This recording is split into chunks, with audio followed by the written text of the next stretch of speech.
Deuxième partie de cette vidéo pour réaliser une petite boîte en écorce de bouleau. La dernière fois nous avions roulé l'écorce, désormais il faut refermer la boîte.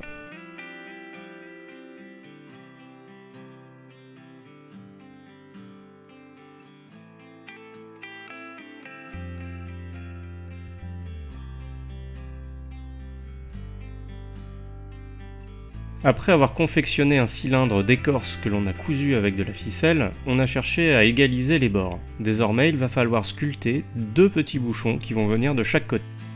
J'ai sélectionné du bois mort de charme pour réaliser deux couvercles qui seront relativement plats.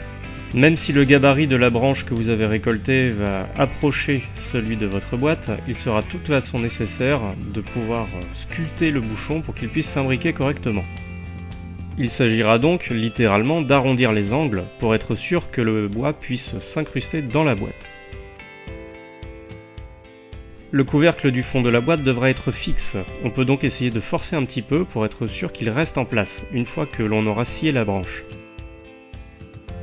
Avec la scie pliante, on essaiera donc de venir couper le bois en trop directement en dessous de la boîte le plus proche possible.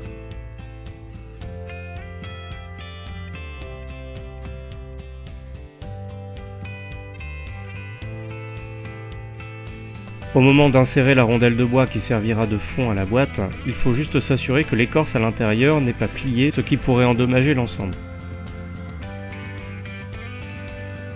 En tapant avec un bout de bois, on est sûr de pas trop endommager l'écorce du bas et on va enfoncer le couvercle juste ce qu'il faut. Si nécessaire, on peut corriger l'enfoncement avec les doigts. Désormais, il faut procéder de la même façon, mais avec le couvercle qui pourra être enlevé pour récupérer le contenu de la boîte. On commencera donc par arrondir les angles, puis on enfoncera le couvercle dans la boîte pour s'assurer qu'il puisse bien y rentrer, et il faudra ensuite découper une rondelle de bois relativement fine. J'ai sélectionné cette partie du bois parce qu'il était un peu piqué par les vers, et justement il y avait un petit trou qu'il m'a suffi d'agrandir avec une aiguille bien acérée ou avec éventuellement un poinçon. Ce trou va être utilisé pour y glisser de la ficelle qui permettra donc de retirer le couvercle facilement.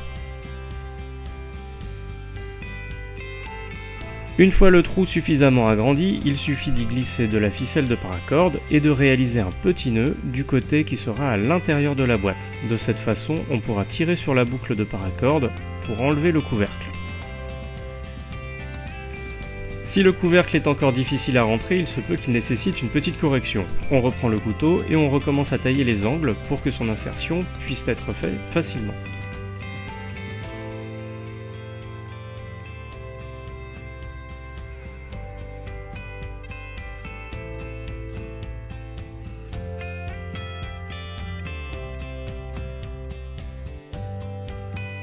Voici enfin le moment magique où le couvercle vient s'imbriquer dans la boîte sans difficulté.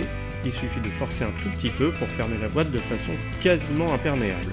Attention, cette réalisation n'a utilisé aucune colle à bois et simplement des outils que l'on peut trouver dans son sac à dos ou sur le terrain. C'est pourquoi la boîte n'est absolument pas étanche, contrairement à certaines réalisations traditionnelles. Désormais, libre à vous de choisir ce que vous allez mettre dedans. Traditionnellement, on y place des allumettes ou du gros sel, mais on peut très bien y transporter également des fruits secs ou tout ce qui vous passe par la tête.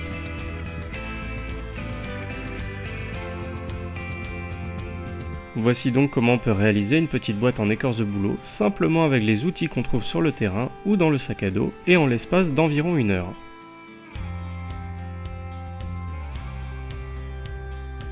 Si cette vidéo vous a plu, merci de vous abonner à ma chaîne YouTube, de me rendre visite sur ma page Facebook Nature Aventure Survie ou sur le blog natureaventuresurvie.blogspot.fr. J'ai également le privilège et l'honneur de vous retrouver dans le magazine Survival, disponible en kiosque. Bonne journée, bon bushcraft à tous.